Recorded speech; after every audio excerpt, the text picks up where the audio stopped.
আমি সজল দোলাই। এই বছর নিট 2025-এ আমি বাইন্ড একাডেমি থেকে নিট ক্র্যাক করেছি।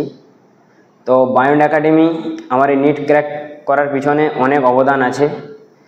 আমি 2022-এ এইচএস দিয়েছি, তো তারপরে অনেক জায়গায় আমি নিটের প্রিপারেশান নিয়েছি, যেমন বড় একটা ইনস্টিটিউট, এখানেও আমি পড়েছি, বাট আমার ফল আশানুরূপ হয়নি।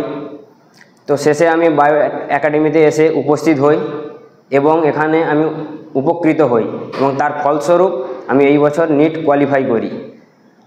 তো বায়ন্ড একাডেমি মানে আমার এই কৃতিত্বের পিছনে অনেক অবদান। বায়ন্ড একাডেমিতে উইকলি টেস্ট হয়, আর এখানে শুধু পড়াশোনা নয়, প্লাস মোটিভেটেড করা হয়, যেটা খুবই গুরুত্বপূর্ণ। একটা ড্রপার ছেলের জন্য এটা খুবই গুরুত্বপূর্ণ, মানে হাল ছেড়ে দেয় ওরা। তো thanks to beyond academy and all the teachers.